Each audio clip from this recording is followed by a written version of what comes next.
ہے، اللہ ایک ہے. ہم آدم کہتے ہیں، یہ منو کہتے ہیں. اللہ نے یعنی اوم نے اپنے ہاتھ سے آدم یعنی منو کے پتلے کو بنایا. مطلب ہے کہ سب سے پہلے لا الہ الا اللہ کی آواز ہندوستان کی دھرتی پر اتری ہے. کوئی مولوی صاحب ابھی پورے ہندوستان بھر کا ماحول خراب کیے ہوئے، انہوں نے پتہ نہیں کہاں سے کون سے خواب میں ان کو نظر آیا کہ اوم بھی وہی ہے، اللہ بھی وہی ہے، ملا کر کے اور ثابت کرو کہاں سے ہے. تو کہا وہ قادر مطلق جس پر ہم ایمان رکھتے ہیں وہ اللہ کیسا ہے. ہمارے ہاں جو تصور ہے اللہ کا وہ بہت الگ ہے، بہت الگ ہے. یہ باتیں میں اس لیے آپ کے عقیدے کو مضبوط کرنے کے لیے کہا. اب پہچانو ان لوگوں کو جو یہ کہتے ہیں اللہ بھی ایک ہے، اوم بھی ایک ہے. یہ حالات آ گئے آج. میرے عزیزوں، بعض لوگوں کو ایسا لگتا ہے کہ میں ان لوگوں کا سختی سے رد کر رہا ہوں. میاں ذرا عقل سے کام لو.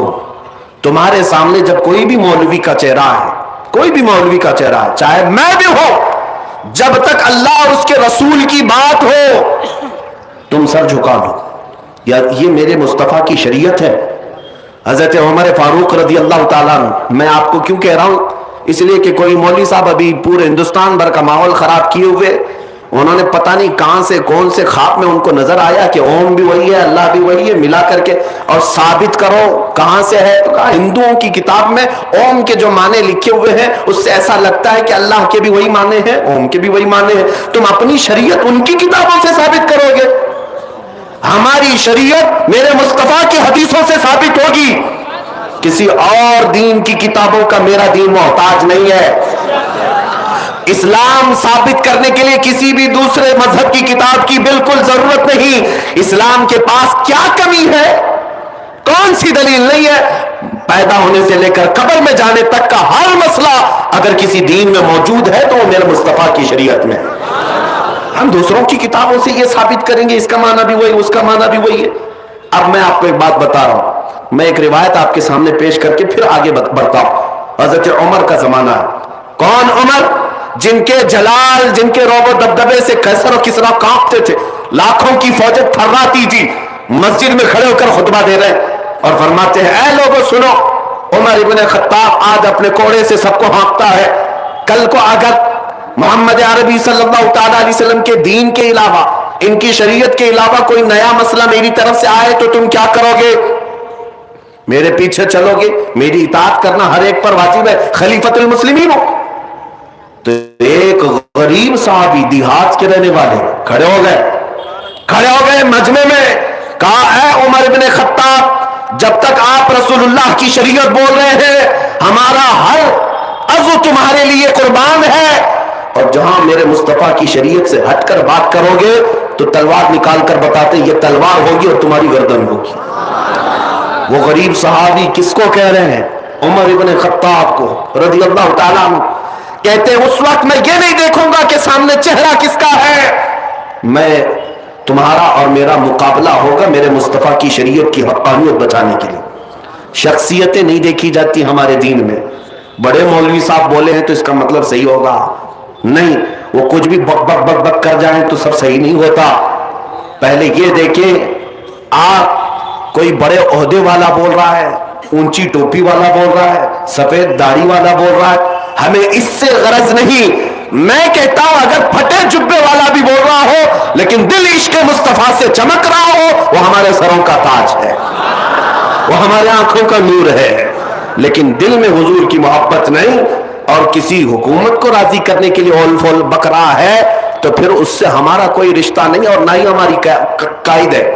اب اللہ اکبر میں نے آپ کے سامنے اتنی بار کہلوایا صرف اسی لیے کہ اگر یہ فتنہ کل کو تمہارے ہاں آ جائے کہ تمہیں یہ کہہ دیا جائے کہ مولوی صاحب بھی یہ کہتے ہیں اوم بھی ایک ہی، اللہ بھی ایک ہی ہے، تو کبھی اس کا بھی جاپ کر لو، کبھی اس کا بھی جاپ کر لو، کہیں ہمارا نوجوان بہک نہ جائے، گمراہ نہ ہو جائے کہ ہمارے علماء نے جب یہ کہہ دیا ہے تو شاید اس کی تاریخ ایسی ہوگی. ایک بات یاد رکھیں، مولوی صاحب یہ کہتے ہوئے یہ بھی بہک گئے کہ انہوں نے دوسرے مذہب والوں سے پوچھا اوم کیا ہے تو ان کو لوگوں نے بتایا کہ وہ ایک ہوا ہے، وہ ایک طاقت ہے. مولوی صاحب کہہ رہے ہیں کہ اسی کو تو ہم اللہ کہتے ہیں. ارے پاگلو، ہم ہوا کو اللہ کہتے ہیں؟ ہوا اللہ کی بنائی ہوئی مخلوق ہے، اللہ کی بنائی ہوئی مخلوق ہے۔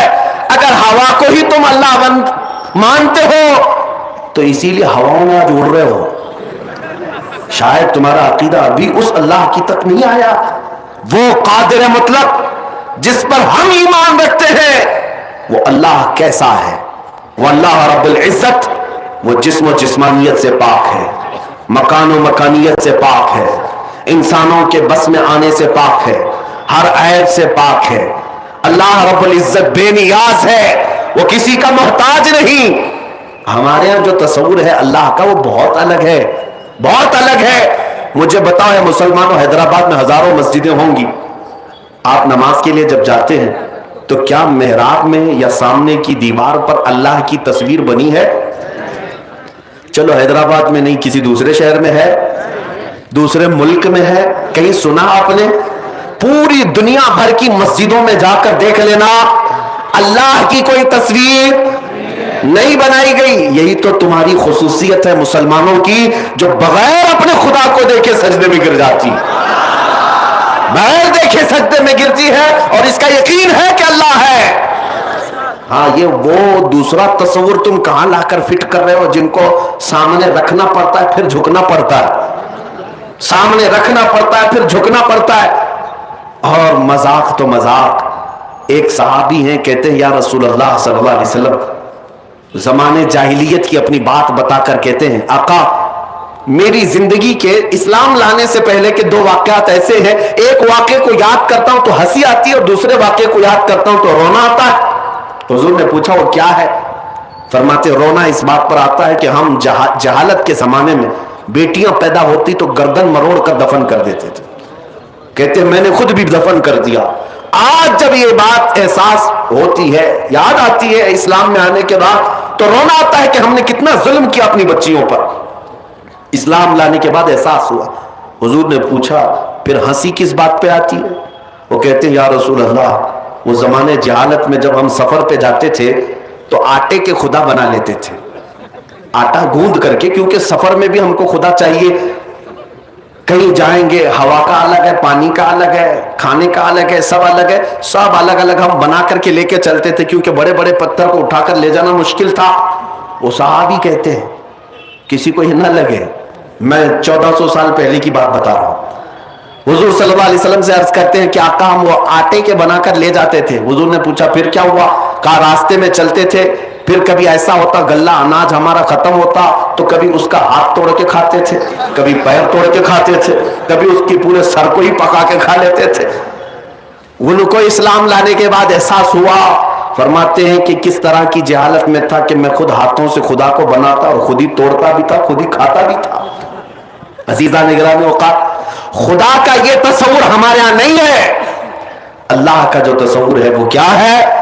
ہمارے ہاں تصور یہ ہے کہ میں محتاج ہوں اور وہ بے نیاز ہے، میں بھوکا ہوتا ہوں کھلاتا وہ ہے، میں اس کو کھلاتا نہیں، میں اس کو اٹھا کے بٹھاتا نہیں، میں اس کو سلاتا نہیں، میں اس کو پینٹ کر کے اچھا کرتا نہیں، میں ہی اگر سب کر کے خدا کو بناؤں تو پھر خدا کی کیا اہمیت رہ گئی؟ اپنے ہاتھ سے جس کو میں بنایا پھر اس خدا کی کیا اہمیت رہ گئی؟ بلکہ ہمارا عقیدہ یہ ہے میرے بال نہیں تھے، بال بھی میرے مولا نے بنائے، میری آنکھ نہیں تھی، آنکھ بھی مولا نے دیا ہے، میرے ہاتھ نہیں تھے، ہاتھ بھی رب نے دیا ہے، میں تو نطفے کا ایک بوند تھا، میرے جسم میں ہڈیاں اس نے دی ہیں، گوشت اس نے دیے ہیں، چمڑیاں اس نے دی ہیں، اور زندگی گزارنے کا بھی ہمارا سلیقہ یہی ہے۔ ہم یہی عرض کرتے ہیں کہ ہم سوتے تو ہیں، اٹھاتا وہی ہے، ورنہ ہماری کسی کی طاقت نہیں۔ پانی پی تو لیتے ہیں، نکالنے کی طاقت ہمارے اندر نہیں جب تک مولا نہ چاہے۔ عزیزان گرامی وقار،